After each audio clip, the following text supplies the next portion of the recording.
Happy Juneteenth, everyone. My name is Kyle Roberts, and I'm the Executive Director of the Congregational Library and Archives. Welcome to today's virtual book talk, A Theology of Brotherhood, the Federal Council of Churches, and the Problem of Race, with Dr. Curtis J. Evans. To begin, I want to acknowledge that the Congregational Library and Archives resides in what is now known as Boston, which is in the place of the Blue Hills, the homeland of the Massachusetts people, whose relationships and connections with the land continue to this day and into the future. For those of you joining us for the first time, the Congregational Library and Archives is an independent research library.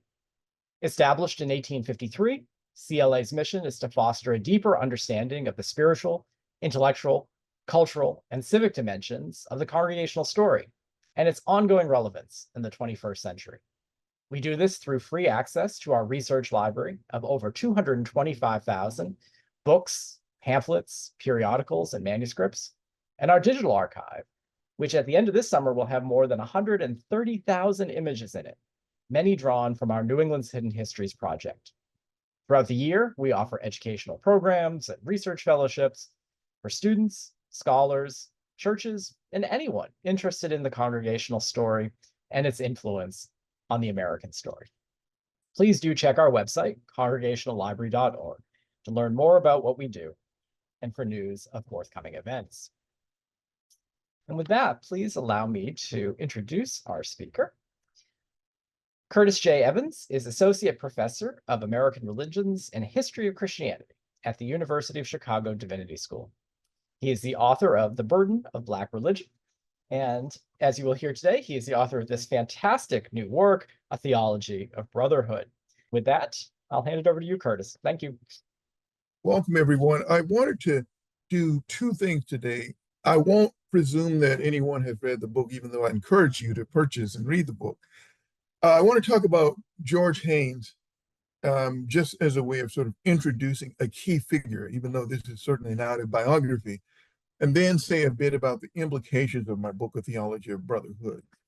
So in 1932 speech, George Edmund Haynes, who was the executive director of the Federal Council of Churches Department of Race Relations, talked about what he called the emotional and moral power of religion for social change.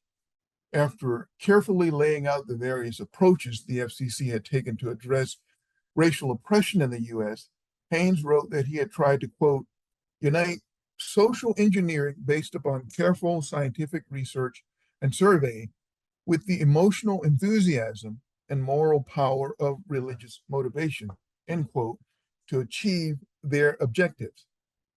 The appeal to emotional enthusiasm and moral power reflected an awareness of the powerful force of religious commitment. However, Haynes did find compelling reasons to wed social science and Christian faith. Sometimes he spoke of them as intertwined, and at other times he spoke of Christian and humanitarian forces working side by side and promoting cooperative race relations. Haynes also utilized motifs from suffering and sacrifice from the Christian tradition to incite Christians to action in the face of hardship and difficulty in their collective attempts to deal with the problem of race in American society in the early 20th century. Always rather sanguine and optimistic about the power of Christianity ultimately to conquer racial prejudice, Haynes has been criticized precisely on this point. As one author has argued about Haynes's view of interracial exchanges, I'm quoting him, most examples used by Haynes displayed an incredibly optimistic view of the capacity of whites to change their prejudices, underlying what might be judged to be a naive estimation of the racial barriers erected by prejudice. I just want to say, as a side note, I try to address this, even if somewhat indirectly in the book, this question about how overly optimistic Haynes was. In July 1937, Haynes spelled out what he believed to be the crux of the interracial problem in the United States. He argued that, quote, uprooting of old evils and customs that new conditions have made intolerable and changing the inferior superior attitudes are among our greatest national problems, end quote. He believed that altering the practices and conditions of everyday relationships between white and black people was essential to modifying these inherited customs and attitudes. For Haynes, then, practices preceded ideas and attitudes. Even so, he argued that these worked in a rather circular fashion. Here I quote him again. As we change the practices of everyday relationships, our ideas and attitudes will change. And as our inferiority, superiority customs and attitudes are modified, the effect changes in our everyday practices, end quote. Thus, relations or relationships were at the center of altering the interracial problem in America. Haynes noted that there were areas of everyday life where race relations had become fixed in past generations, and therefore they required specific attention in order to be changed in the present context. These included relationships on farms and plantations, in industrial relationships, in politics and civic life, and in churches and religious institutions. Although the FCC's Department of Race Relations targeted all of these areas in some form, Haynes gave special attention to churches, which had, in his view, a unique function and opportunity to deal with this basic interracial situation. This emphasis on concrete personal relations and practices distinguished Haynes's program to modify accumulated customs and attitudes of racial discrimination and prejudice. His brainchild, Race Relations Sunday, was a central part of his project to realize racial brotherhood within the churches and to undermine persisting racial prejudices among Christians. Race Relations Sundays were held once a year beginning in 1923. Yet, as important as it was, Race Relations Sunday was only one plank in achieving the goal of improving race relations, supplemented with interracial clinics or workshops beginning in 1943, race relations committees in local cities, and various national conferences to address the problem of race. Race Relations Sunday was also the major holiday in the FCC's tendency to sacralize the year with new holidays that supplemented traditional Christian holidays. There was an explicit and implicit liturgy in these holidays. They incorporated Christian brotherhood into the very worship and practice of the Christian year. They regularly reminded Christians of their communal identity as people from all races committed in their common worship of one God revealed through Jesus Christ, who broke down the artificial barriers that formerly separated the races. These holidays also included rituals of repentance, confession, and calls for divine judgment, reminding the nation and the people of God that mob violence and racial oppression were blatant assaults upon the ideals of Christian brotherhood and equality in the family of God. And these were evident especially in the FCC's anti-lynching campaign. In this way, Race Relations Sunday and its supplementary and accompanying celebrations and holidays stood as the central tool to attempt to realize Christian brotherhood in churches and to re-sacralize an old Christian year that now required, because of the divisions, massive divisions that existed in American society, an explicit affirmation of racial equality in the church or the body of Christ. From the first meeting of the Department of Race Relations in 1923, Haynes called for multiplied opportunities such as conferences, meetings, and committees for personal contacts of, quote, white and colored men and women with the hope of bringing confidence in each other. This emphasis on developing trust between the races reflected a strong belief in the power and efficacy of interracial contacts and personal relations. Given the number of Americans who went to church compared to their presence in other organizations, and Haynes' belief in Christianity as a divine source for personal and social change, he argued that it was within the walls and cloisters of the churches that the ideal of brotherhood may be fostered in those who will go forth to challenge the practices, to preach the ideals of the future divine events, and to teach true science and new techniques to misguided America. The Christian religion carries the great dynamic for this social change. Here I'm ending an extended quote from Haynes. What gave Haynes confidence that Christianity could eliminate the barriers between the races in view of the dominant theology of segregation in the South and the reality of de facto segregation in most churches in the North? A simple answer is that he was convinced that there was a power and hope inherent in the Christian message. Haynes maintained this optimistic view of personal and social transformation through Christian practices throughout his public career.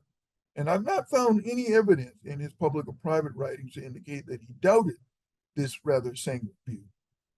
Personal biography and educational experience help us explain the particular form that Haynes's arguments took. So there's always an element of personal biography that remains elusive to the historian. And I'd be definitely open to having a further discussion about this in our question session. Haynes was the central figure in the development of the theological underpinnings and the actual work of the FCC's Department of Race Relations. Historian David Wells notes that Haynes and Benjamin Mays were two of the most influential African Americans within the inner circles of the Protestant establishment before the emergence of Martin Luther King Jr. on the national scene in the 1950s. Haynes was the first African American to hold an executive position in the ACC when he became the executive secretary of the Department of Race Relations in 1934. Haynes and Mays were present at the special meeting of the FCC in Columbus, Ohio in 1946, when its historic endorsement of desegregation was announced. When Haynes stepped down from this position in 1947, he could look with some degree of gratification at a host of innovative projects that he had instituted in the FCC to address racial division in the churches and in the nation. Haynes was born in 1880 and grew up in Pine Bluff, Arkansas. His mother was a domestic worker and his father a day laborer. After graduating at the top of his class from Fisk University in 1903, Haynes went to Yale University studying sociology with William Graham Sumner until 1904. The following academic year, he studied at Yale Divinity School, but had to leave after his mother's home burned to the ground around the same time that his sister entered Fisk Preparatory School. It also seems that there was a personal, or perhaps we might say personal / official reason that he left Yale Divinity School. We know from his correspondence with W.E.B. Du Bois that Du Bois suggested to him that that his work in the YMCA might make for a more expansive work than work as a congregational minister, because it seemed that Haynes was at least thinking about the potential of becoming a minister. So after spending 2 summers, 1906 and 1907, as a student at the University of Chicago, then doing graduate work at the New York School of Philanthropy in 1909 to 1910, Haynes found time to enroll at Columbia University, where he received a doctorate in sociology and social administration in 1912, the first African American to do so.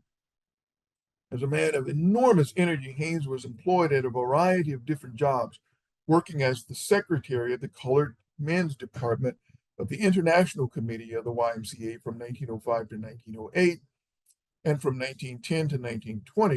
He was also professor of sociology and economics at Fisk University. He helped form the National Urban League in 1910, and for a short while was its executive director. From 1918 to 1921, he served as the director of Negro economics at the United States Department of Labor. And in 1922, he joined the FCC's newly formed Commission on Negro Churches and Race Relations. Pardon me for all the dates. Now, Haynes' book, The Trend of the Races, which was published in 1922, served as a blueprint for his work at the FCC's Department of Race Relations. The book set forth his diagnosis of the problem of race in the United States. As Blacks and whites were becoming increasingly segregated in separate neighborhoods, churches, and social networks, Haynes urged the need for cooperative endeavors that would bring the races together to achieve common goals and share common projects. He felt that there was, quote, almost unlimited opportunity for promoting racial cooperation, end quote, through various organizations. Haynes saw schools and educational institutions, churches, the home and family life, government, and volunteer organizations such as labor organizations as avenues through which positive contacts may be made that might create new attitudes and ways, and that give the spirit of brotherhood the opportunity to operate within and among the races. He was emphatic that in his desire to see blacks and whites come together through these various ways, whites would have to realize that they were not simply working for blacks, but with them as partners for social, political, cultural, and economic progress. Each race's destiny was bound up with the other's welfare. To supplement these various arenas to bring about positive contacts between the races, Haynes proposed popular educational activity, which he termed propaganda. Newspaper and different organizations would be enlisted to stress racial likenesses, instances of good deeds, and more positive reports of each race.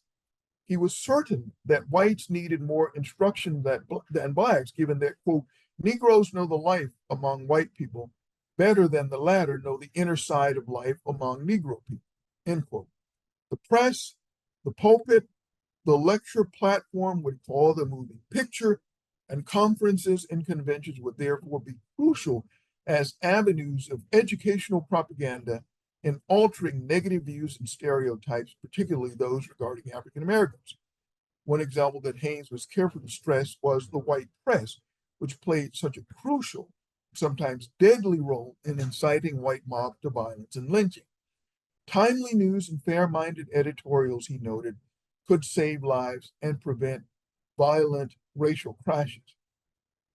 To return to Haynes's project, Race Relations Sundays were built around the ideas that relationships were the crucial foci around which new developments in interracial contact could emerge. Haynes did not have much use for offering at length an alternative to dominant theories of racial superiority, though he did seek to refute them in most of his published works that addressed the topic directly.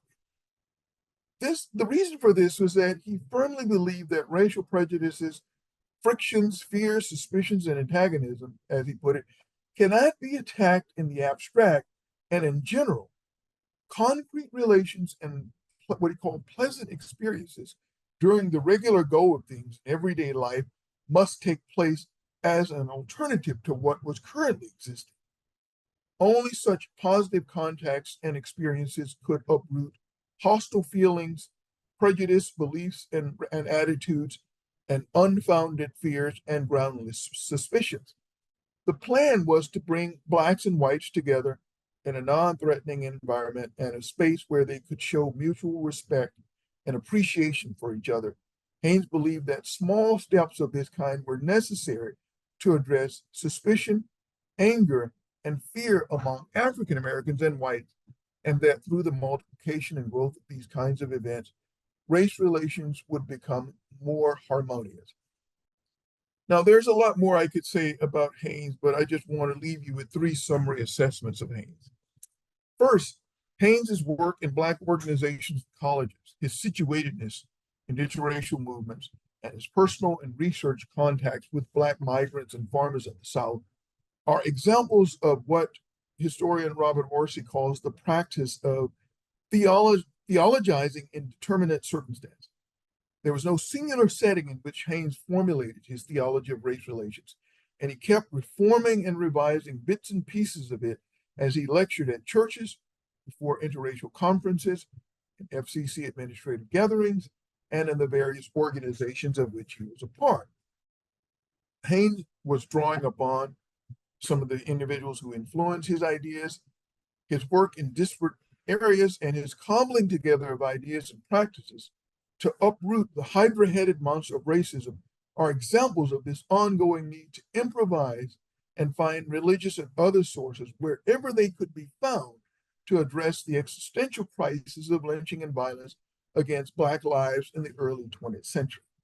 Second, as a Black man who was a congregationalist working within an ecumenical religious organization like the FCC, and who yet maintained regular contact with and worked with Black colleges alongside people like W.E.B. Du Bois and Benjamin Mays, Haynes does not easily fit into categories like Black religion or the Black church.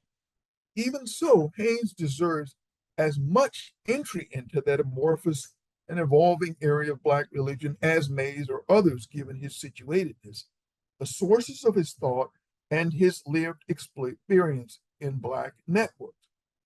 His work in the FCC did not end his connection with Black churches, and even at the formal level of work inside the FCC, Haynes' contemporaries struggled with his constant and insistent request to aid Black churches by building up the cultural lives of African Americans. One representative of the Northern Baptist Convention pointedly asked Haynes, to what extent is that work considered religious? That is to say, the work that he was proposing to do among Black farmers and in Black economic situations. Although we don't have Haynes's direct response to this query, the sense is that he was not interested in these boundaries, given circumstances of Black life and the necessity and pressing nature of the work in which he was engaged. My third and final point is that Haynes is not among those intellectuals that historian Dennis Dickerson mentions who prepared the way for King and their positions in Black educational institutions, their studies of Black churches and Black religion, and in their discovery of the work of Mahatma Gandhi. These were people who also learned from A. Philip Randolph, who theologized direct action techniques and developed a praxis for a religiously based assault against segregation. While I'm not aware of Haynes having traveled to India, certainly there is no evidence of Haynes discussing direct action techniques. Yet Haynes certainly may be said to have participated in what Dickerson calls the theological foundations for the civil rights movement, and emphasizing Black intellectuals of the 1930s and 1940s, who asserted the sacredness, the human personality, who attacked segregation as sin, and who advocated nonviolent strategies against Jim Crow. Dickerson could easily have included Haynes in this lineage. Haynes too preached that segregation was sin and was a leading proponent of the FCC's push against segregation in a special meeting in Columbus, Ohio in 1946. His own experience as a leader in an ecumenical and interracial department demonstrated the statement that segregation was antithetical to true Christian fellowship and unity in the body of Christ. He longed to apply what he and others call the transformative power of early Christianity to their contemporary context. And it was this moral and emotional power that he spent his career studying and trying to harness and evoke to produce non-segregated churches and an integrated society. So that's all I have to say about Haynes. I want to just say something briefly here about the FCC. I became interested in the FCC in part because of my interest in liberal and ecumenical Protestantism from about 1900 to 1950. Part of this came about because of my longstanding interest in what's sometimes referred to as the social gospel movement. When it emerged in the 1880s, was concerned about the industrialization of American society and the problem of everyday workers and laborers, giving laborers a fair share, and the concern about the rise of corporations and their outsized influence in American society. And there's a vast literature on that, and I became interested in what this form of Christianity did about the problem of race. Most historians, for example, acknowledge that before the Great Migration of African Americans moving to places like Chicago and Harlem and so on, from 1915 and thereafter, it's pretty clear that prior to that, many of these ecumenical Protestants saw the problem of race principally as a Southern phenomenon, as a Southern problem. And so I wanted to understand the degree to which the Great Migration spurred or prompted Northern Protestants to become more keenly aware of the problem of racial oppression in American society and the concrete ways in which they did something about it. And so with the formation of the Department of Race Relations, or as it was called in 1922 and 1923, the Commission on Race Relations, I wanted to trace this movement from its formation from 1922 to 1950, when the National Council of Churches incorporated the Federal Council of Churches and took on a number of other organizations under its umbrella. And one of the reasons I end in 1950 is that there is a scholar, James Finley, who I think has done an excellent job of looking at the National Council of Churches and how it addressed the problem of race from 1950 to about 1972. And so I was doing, as it were, a prequel. And partly because this scholar and a number of others had dismissed the work of the Federal Council of Churches, I wanted to understand how the Federal Council of Churches developed its own project to address the problem of race, and specifically the role that George Edmund Haynes played, because when he became the executive director or the executive secretary of the Department of Race Relations, he was one of the principal figures involved in their anti-lynching campaign, their race relations Sundays, and their interracial workshops that emerged in 1943, partly as a result of racial friction, and for that matter, race riots that emerged in Detroit and various other cities because of African Americans moving to those areas, working in the automotive and defense industries and so on. So in some ways, I also became interested in what we might call a broader question, which is, what are some of the factors that help explain the social and cultural prominence of a certain form of American Christianity at a given moment? Much of our public conversation today is about the Christian right. You think about the emergence of the evangelicals, the so-called neo-evangelical movement in 1943, the National Association of Evangelicals began doing cooperative work. In fact, one of their points of reference is the Federal Council of Churches. You cannot have dual membership in the National Association of Evangelicals and the Federal Council of Churches. Furthermore, they are criticizing the Federal Council of Churches' position on race, economic issues, and so on. And so I wanted to understand, like, what partly explained why the Federal Council of Churches was prominent and how it utilized, as it were, its cultural prestige to address the problem of race. And there are other things that flow from that, but that's sort of like, in a nutshell, what drove me, as it were, to the project and some of the kinds of questions that I wanted to answer. I have a lot more to say, but I'm going to pause because I'm looking forward to your questions and looking forward to the conversation. That was great. Thank you so much, Curtis, for getting us going. So please use the Q&A feature to ask any and all questions that you have. I'd love to, maybe pick up a little where you're talking about what you do with sort of historical biography, and maybe talk a little bit about, so, Haynes, you put Haynes at the center of your presentation today because I asked you to, partially, but also because he's really at the center of the story that you're uncovering. And he's so accomplished and so complex. I wonder if you could just maybe talk a little bit about the sources that you have to kind of recover him. Did he actually write an autobiography at any point, or are you really just kind of pulling from his public papers? Yeah, that's an excellent question. So for the project, I have been drawing mostly on his public papers, some of his letters. Some of his work is scattered here and there, like Fisk has some material, Yale has some material, but the bulk of the material that I use, especially as is relevant to the FCC, is in Philadelphia at the Presbyterian Historical Society.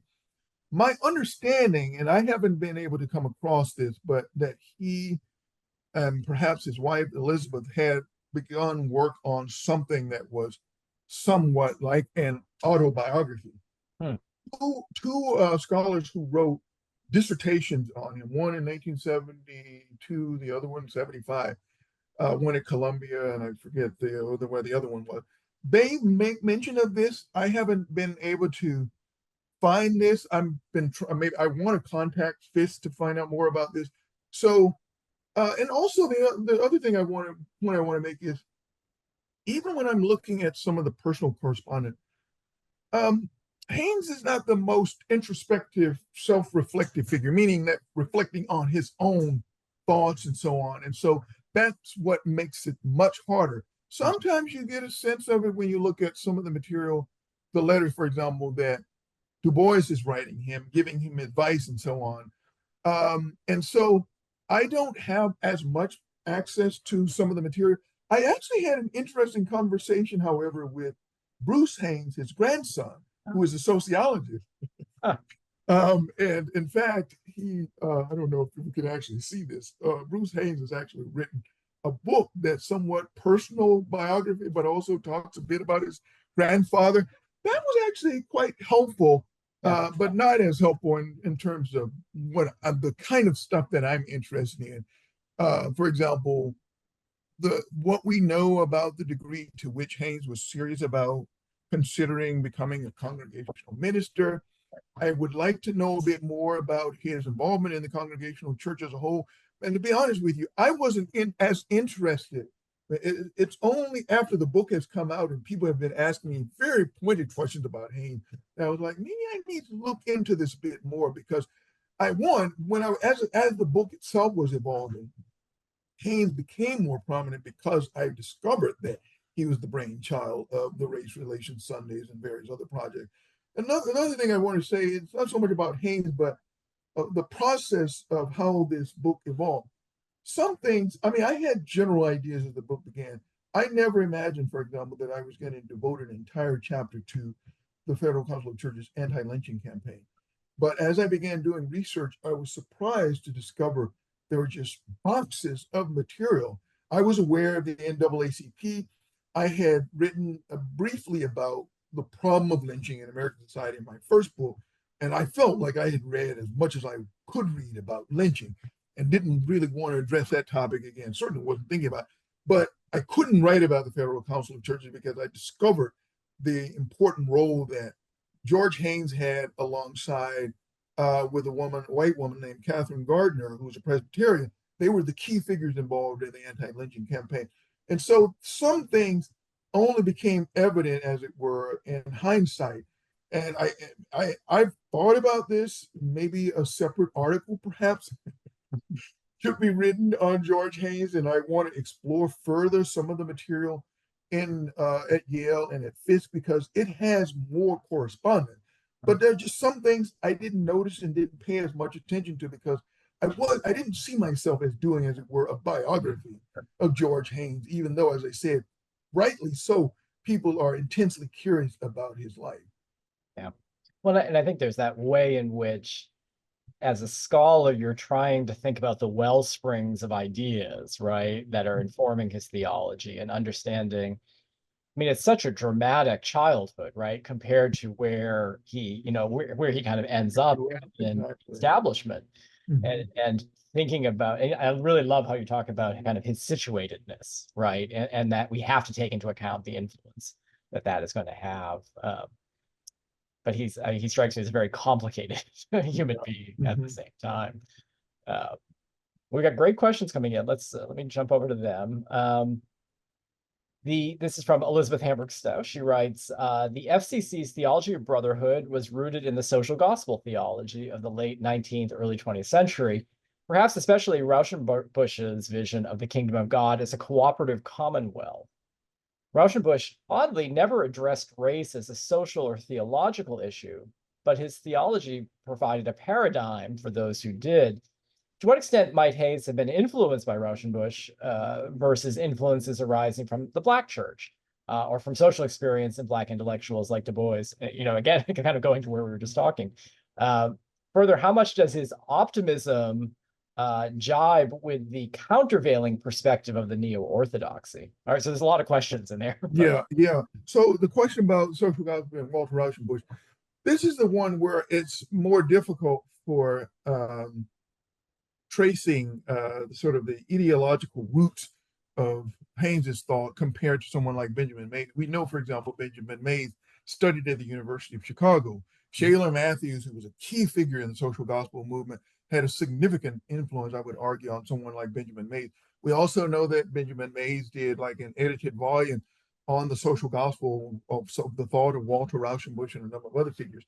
I don't see any direct references to Walter Rauschenbusch, but I do make the argument that the FCC's Theology of Brotherhood is very much rooted in the social gospel tradition.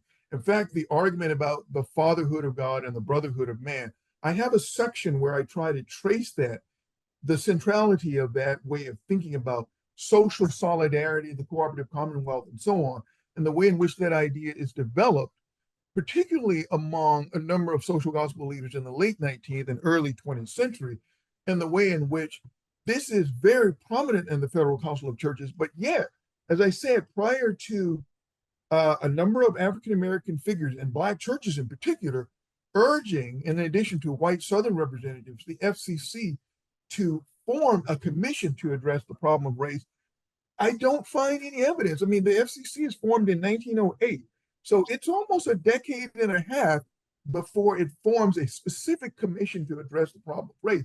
And even though I want to argue that certain concepts such as social solidarity, the equality of all human beings, and so on an ideological level, one could argue that they pose a challenge to this dominant theology of segregation that exists in the South, that is much more capacious form of theology that lends itself to this argument about brotherhood and so on. But there are concrete social circumstances that take place, which I try to, on the one hand, pay attention to what we might call the evolution of theology, but also sort of social and political factors that come together, as it were.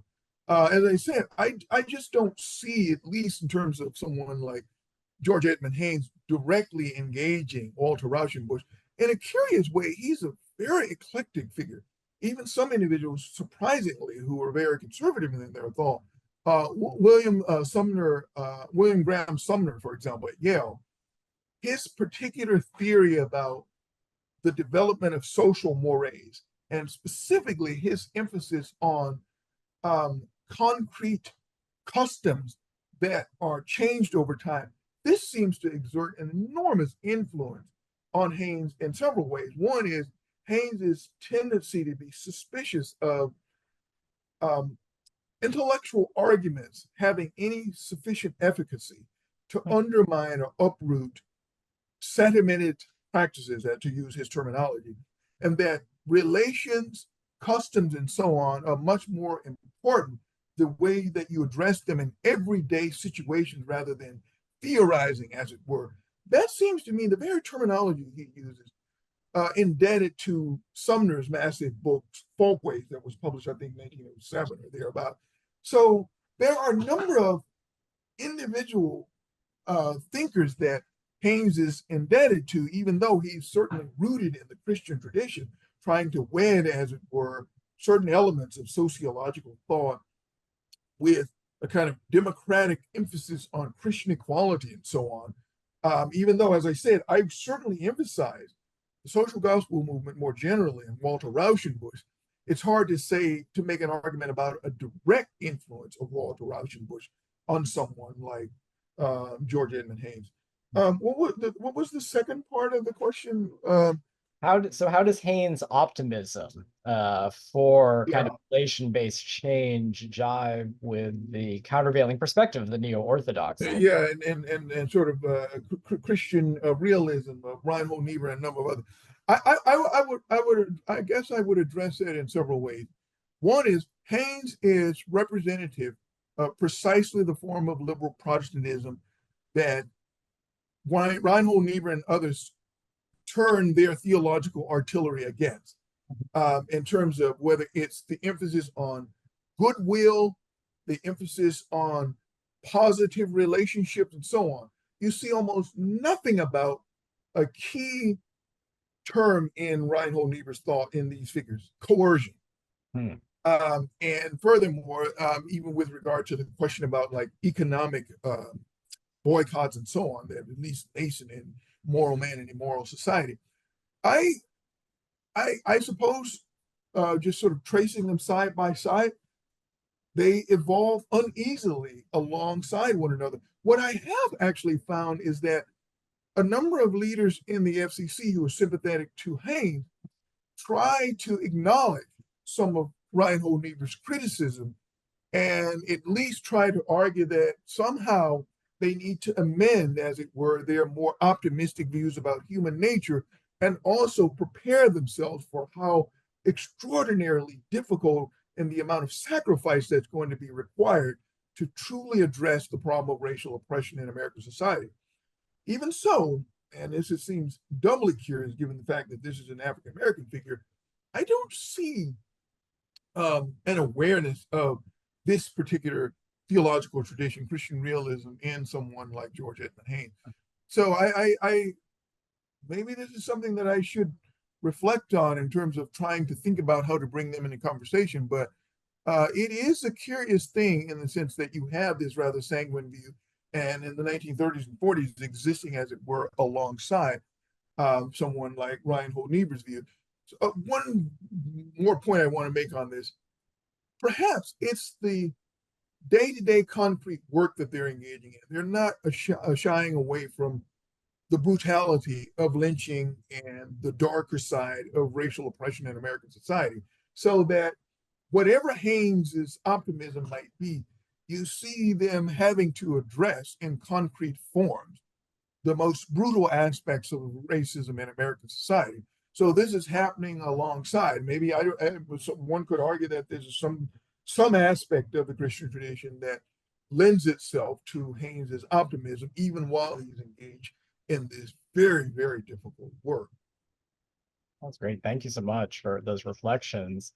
We have another question here from Suzanne Veal, who said, "Thank you so much for your book. It's absolutely fascinating. Could you elaborate on the anti-lynching movement?" And so that's, I think, your second chapter. And I think a lot of people are going to be surprised. They might be more familiar with the NAACP story. Yeah, You're really yeah. uncovering a different story. So let me say something because I don't want to make any assumptions here. Before the FCC comes on the scene, I would say that there are two key moments in the anti-lynching scene. When it's at its height in terms of total number of lynchings in the 1880s and 1890s, Ida B. Wells is one of the most prominent and significant figures. And then, of course, the NAACP, which forms in the early 20th century and takes on anti-lynching as one of its key tasks. The anti-lynching campaign with regard to the FCC forms with the emergence of the department. Originally, it spoke of itself as basically wanting to exist for about 10 years as an educational campaign to educate the public about the sheer numbers of lynchings in the United States, the brutality, and furthermore, putting out the facts that the Southerners who are claiming that African Americans are sexually assaulting women, that it is false, that the white newspapers are inciting mobs, and so on. So it's changing public opinion for the most part. What happens, however, is that when Haynes becomes more deeply involved, a couple of things occur. One is because of Haynes's emphasis on practices and so on, he begins trying to think about how to incorporate discussions about lynching and just the underlying racial misperceptions and that go alongside it with how do we change attitudes. So we began working with people who are doing work in all kinds of other settings. Rachel Dubois, for example, who's looking at the ideational roots of racism in public schools in Philadelphia, for example. The Race Relations Sunday, which is with its emphasis on liturgy, the so-called honor roll, which is highlighting the states that do not have a lynching in a given year. And then by 1934, they institute what's actually happening in some of the other major anti-lynching organizations, which is detailed studies of the social, economic, and conditions that give rise to lynching as a way of publicizing it, but also calling out what's happening in these local communities. They began supporting, for example, the federal anti-lynching bill that's proposed in Congress in 1931 and then 1934. Not successful in part because of a filibuster on the part of Southerners. They're actually working alongside the NAACP at one point. In fact, Catherine Gardner is known on a first name basis by Walter White, the executive director of the NAACP. At one point, he's asking her to assist financially, and he must not have known about the inner dynamics of the FCC because they were barely surviving in terms of their funding and so on. And so the FCC is engaged in this campaign and is rudely awakened and disappointed, of course, when the federal anti-lynching bill is actually not passed. But during the Truman administration, when it actually publishes a report about, among other things, the problem of lynching in American society, and calling it out, and also making an argument that it's a blot on the nation's character, particularly with regard to the nascent Cold War. It is utilized as one tool among others as a way of trying to shame the nation. I would argue that for the most part, certainly prior to 1934, it was principally an educational campaign. Now, to some extent, the NAACP and a number of others were really wrestling with the problem of how do we change public opinion? Should we publicize, for example, these gruesome postcards and images that are showing the bodies of African Americans that have been burned alive and so on? And to some extent, the FCC and others are wrestling with the question about at what point does the publicizing of the brutalities of lynching become a way of demeaning Black bodies, for example. But for the most part, it's an educational campaign that's intended to shame the nation, to sway public opinion, and to bring the cultural prestige of a religious organization. And as I said, the disappointments are all around. FDR, for example, is tepid in his support because he wants the support of Southern senators for the New Deal. And Southern senators obviously are opposed to it. And so that on the political and legal front, not much success is had, but nonetheless, the campaign really lasts for about 2 decades or so. And it's one organization alongside the NAACP and various others, I think, that needs to be highlighted in terms of its active work in the anti-lynching campaign. Great, thank you. So Rick Taylor asked a question here. So you kind of reference James Finley's work on the National Council of Churches. And Rick asked, in 1963, the NCC set up a commission on religion and race, and is often thought of as the first activistic, demonstrative action in the NCC's life. How did that agency under the National Council really compare to the agency that Haynes led under the Federal Council? Is there a line or a break? Yeah, that's 1963, by the way, is an important date because a number of African-American activists and others began expressing a certain degree of cynicism and impatience with the integrationist impulse of the civil rights movement. That's not the only organization that formed. In fact, I've been doing research at the Chicago History Museum because the National Conference on Race and Religion formed, and out of that, the Chicago Conference on Race and Religion in 1963, which existed for about 10 years or more, and I've been looking at some of their files. There are a couple of things I want to say about that in the National Council of Churches. First of all, I don't think sufficient attention has been paid to how the theological concept of brotherhood was not only prominent in the FCC and in continuity with that, the NCC, King, Abraham Joshua Heschel, and a number of others were sponsored by or involved in conferences with the National Council of Churches. In fact, King, Benjamin Mays were present at the Chicago Conference on Race and Religion and its inauguration in January of 1963. I think that the theology of brotherhood continued. The most significant conflict that emerged was the NCC, in addition to the NAACP and various other organizations, were being criticized as gradualist, bourgeois organizations that did not adequately grasp the depth of racism in American society. So that on the grassroots level, economic boycotts, putting bodies in the streets and so on, is pitted against these gradualist organizations that do not sufficiently grasp the problem of racism in American society. And furthermore, a kind of disillusionment, even with Martin Luther King Jr., I would argue, with the Kennedy administration for being too cautious. And so I would argue that on the theological front, there's a great deal of continuity, but there's a great deal of pushback that these organizations become much more on the side of African Americans. And so the NCC publicly puts its weight behind the Civil Rights Act in 1965. And even though it's still being criticized, I would argue that there's a certain degree of continuity in terms of the theological underpinnings of its arguments about race, even though in some respects it and various national organizations, civil rights organizations, began to experience a great deal of criticism, in addition to the criticism that they're receiving from the left. By the late 1960s, the NCC is persona non grata in the White House, especially when Nixon becomes president, partly because of its criticism of the Vietnam War. And Billy Graham and the National Association of Evangelicals are now, as it were, in a rather chummy relationship with the then president in 1969. Thank you. Question from Nick Pruitt, who says, thanks for such an important and thorough project. In your research, did you encounter much in the way of local responses to Race Relations Sundays? Was there any resistance at the ground level among mainline churches to the positions of the FCC on race and civil rights?